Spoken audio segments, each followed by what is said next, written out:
Good morning, everyone. The topic for this morning's session is advancing justice for persons involved in the criminal justice system. My background is in ethics and moral political philosophy, and I'm going to be saying a little bit about a theoretical perspective that I think is helpful when thinking about criminal justice and thinking about our practices of policing and punishment. And then I'm going to say a few words at the end about how I think this might be relevant to you as researchers. I'm a little bit out of place here since I don't actually do research with human participants myself. And my work isn't explicitly about the ethics of research with human participants, but I'm hoping that some of the things that I'll say here will be connected to that. And then Alana is going to tell us a bit about her work, and I think we'll be able to extend the conversation and apply some of the ideas here and engage with them. So the idea that I want to present is this idea that law enforcement and criminal justice activities are meaningful activities. They're activities or behaviors that mean something.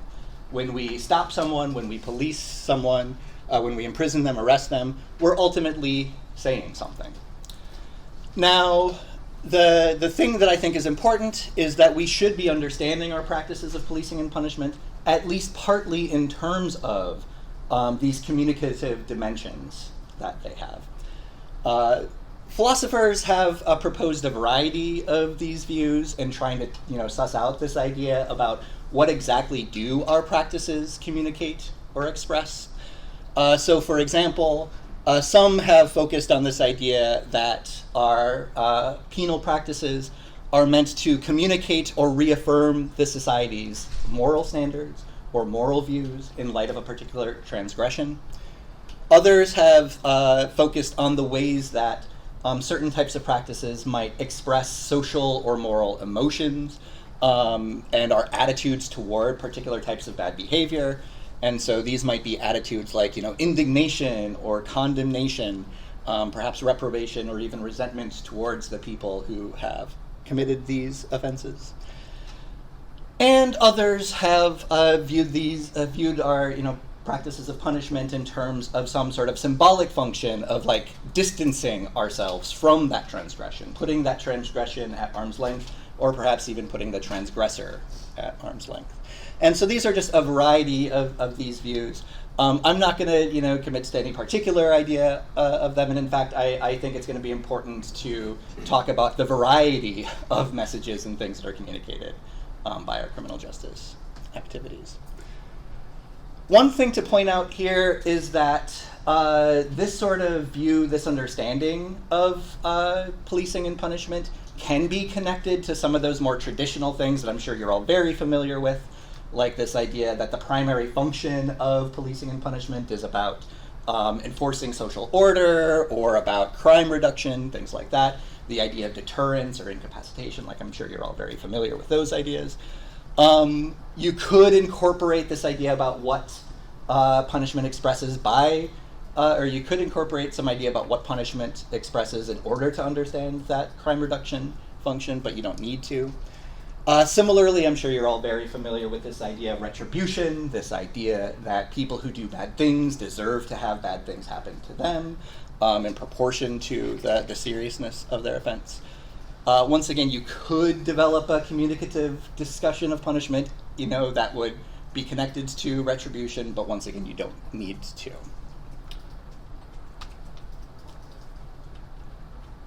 So why does this expressive dimension matter? So I'm going to try to argue that it's important to understand the various problematic messages or meanings that are conveyed through policing, surveillance, punishment activities. And in doing so, I think we can deepen our understanding of how policing and punishment can contribute to systems of domination and oppression. And also, I think this way of thinking about punishment can draw our attention to some ethical complications that arise when there's conflicts or mismatches between different types of meanings, different types of things that are being communicated. And so I'm going to walk through some of these things. One thing to point out here is that while philosophers will sometimes try to provide like a priori arguments about like this is what punishment expresses, that's not the way that I think about this, because I think, meaning is something that happens in the world. Meaning is something that is connected to the actual environment in which it happens. And so as I'm thinking about it, the meaning of a particular practice is going to be determined by a number of things. It's going to be determined by, some of the characteristics of that practice itself and related practices. It's going to be determined by the broader social, political, economic context in which it's embedded, its historical context. And one thing that I'll say a little bit more about in a minute is it's going to be understood in terms of its ideological context, like the way it's connected up to ideologies, the ideologies that are partly explanatory of the creation of this system, this creation of this practice, or the maintenance of that practice. And then the meaning is also going to be determined by the experiences of the people that are being communicated with. So the experiences of the people who are hearing or receiving this message. And in reality, should I restart that back up? I'll do it. Okay. Sorry. In reality, there's often not going to be a single message. There's often going to be a variety of messages, a variety of meanings, and sometimes these meanings are going to conflict with one another. I do want to say a little bit about ideologies and that ideological context that things are situated in. As I'm understanding ideologies, they're going to be interconnected, mutually reinforcing systems of thought, feeling, and action. Right? On the thought side, we might have things like stereotypes, theories, assumptions, heuristics, biases, some of those cognitive elements. Feelings are going to be attitudes, emotions, our desires, our preferences. And actions are going to be the concrete manifestations of ideologies. They might include things like individual, intentional actions, but they're also going to be individual habits, but they're going to be things like systemic norms, even institutional structures can be concrete manifestations of a particular ideology. And I like this idea of like these gears because they are mutually interconnected. Thought informs action, action reinforces thought, action reinforces feeling, thoughts can license feelings, feelings can license action. So they're all very much interconnected and intertwined. How about built environment? So I'd say built environment is going to be partly a concrete manifestation here, absolutely. And that is also going to influence thought and our feelings as well. Yeah. And then one thing that I want to point out here is that these actions, or as I'm thinking about these concrete manifestations, are going to be expressive themselves. And they're going to express meanings in part because of their place within this overarching structure, within this web of interconnected ideas. I'm not going to go through all of this, but I think that this is the way that we should partly understand the meanings of criminal justice. Our law enforcement activities, the concrete manifestations might include individual policing behaviors, but they're also going to include those larger policing structures or those larger punitive structures. Thinking about the overall size and shape of our criminal justice system, things like that, and particular practices of punishment. On the thought side, we should be wondering, like, what are the kinds of beliefs, attitudes, theories, individually held, communally held, that ultimately inform our or influence our particular criminal justice behaviors? And so I think here we should be focusing on things like stereotypes and common myths about people, but also some of those beliefs or those theories about the purpose of punishment, beliefs about what has deterrent value, what doesn't have deterrent value, beliefs about who needs to be deterred, beliefs about what good order looks like. So if we're thinking about the maintenance of order, like understanding of what does order mean, various assumptions, and some of these assumptions are going to be those othering functions or those othering assumptions, these distinction between us and them, beliefs about what we are like, beliefs about what they are like, things like that. Now, these thoughts are also going to be connected to a variety of attitudes, including dislike, animus, contempt, views that certain people do or don't matter, emotions, including fear, anger, disgust, and also think about we should be thinking about the way that thoughts not only influence the feelings of people who are being punished or being policed, doing the punishing, doing the policing, but also the feelings of those being policed and some of the attitudes and feelings that are licensed for them, things like shame, embarrassment, those internalized self-stigma. Also certain sorts of preferences.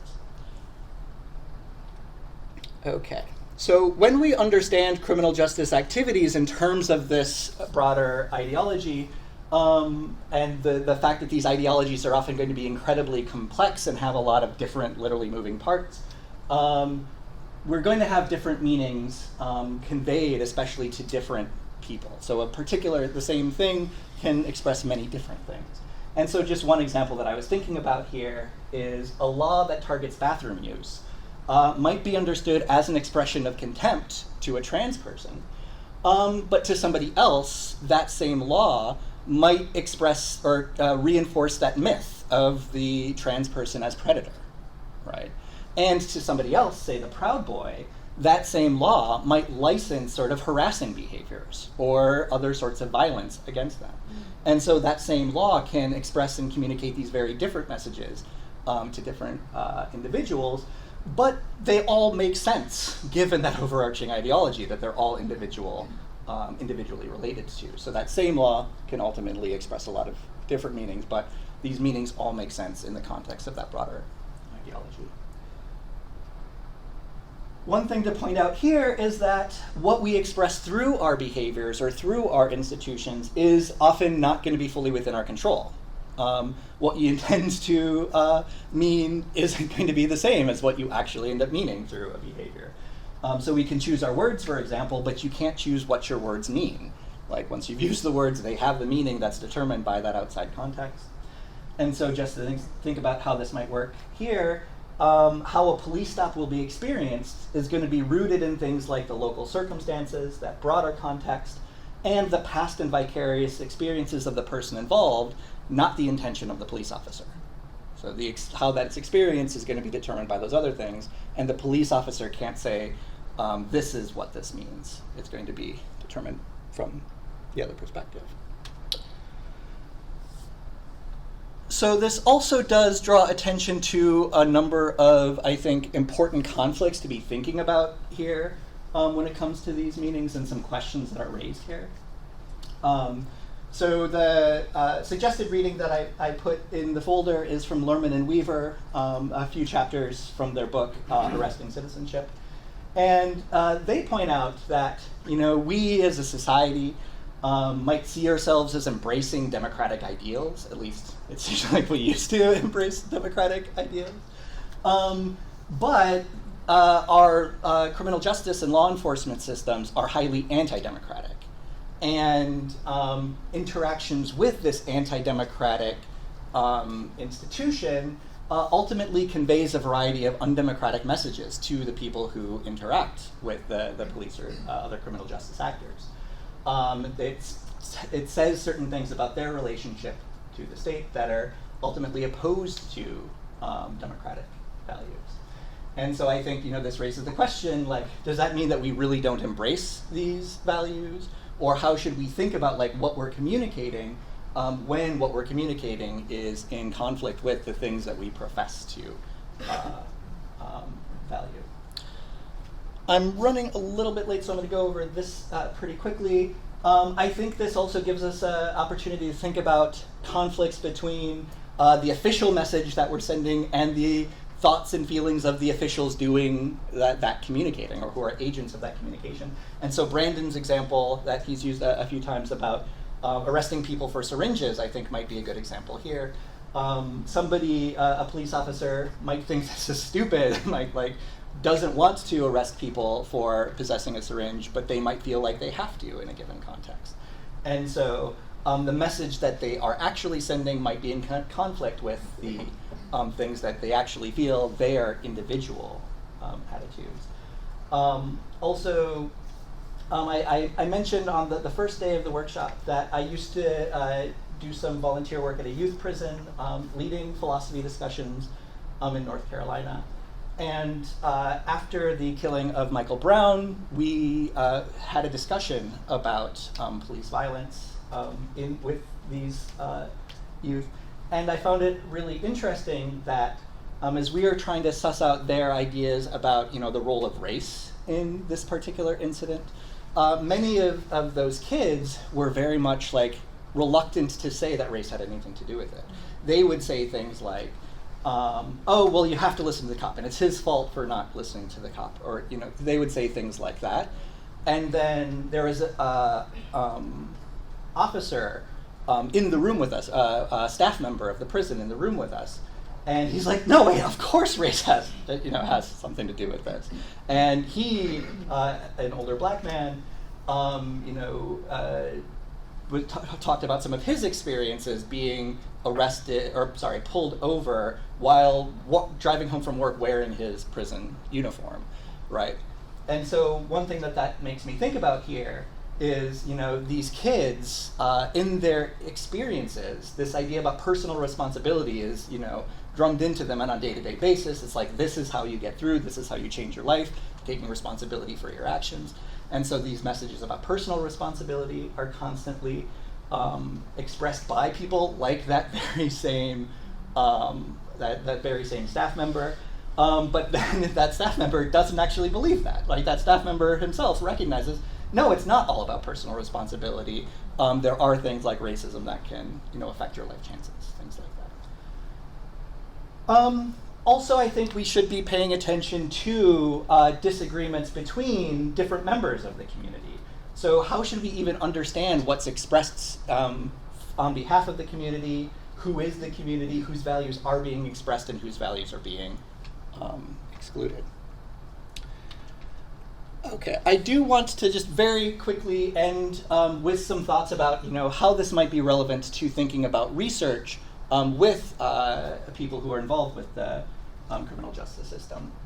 And I think first and foremost, it's really important that we understand these various meanings, and we understand how these meanings are understood by individuals, internalized or rejected by those individuals, and people with different law enforcement and criminal justice exposure, right? So I think that's going to be critical to our project of ultimately dismantling systems of oppression and domination, thinking about how these things are actually understood. But this work faces a challenge, and that challenge is partly that we're all swimming in that same ideological water. That same ideology that helps to explain our current criminal justice system is all around us, and we are constantly being fed some of these messages as well.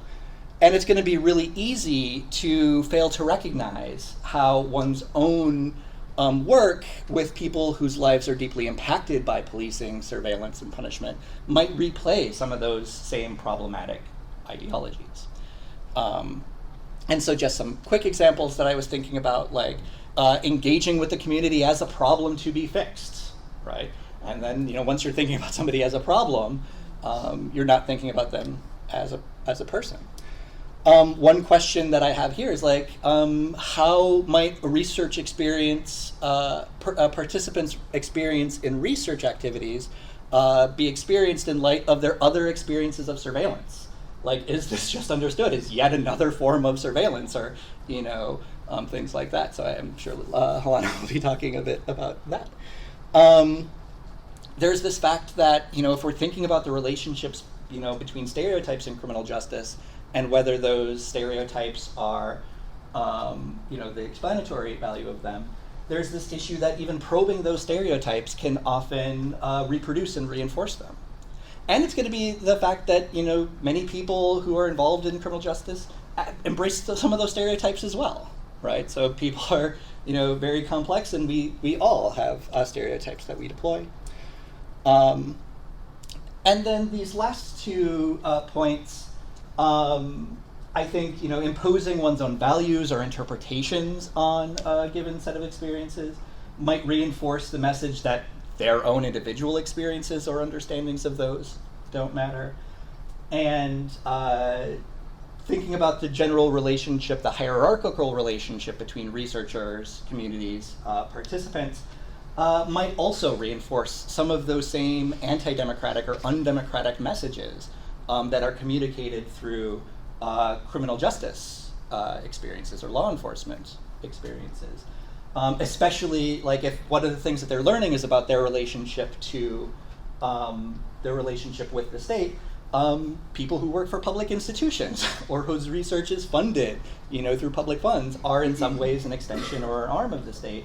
And so the types of experiences of their interacting with you can also reinforce some of those same messages or undermine those same messages. So those were just some of the ways in which I think this idea could potentially be applied to your sort of work. And now we'll have Alana jump in.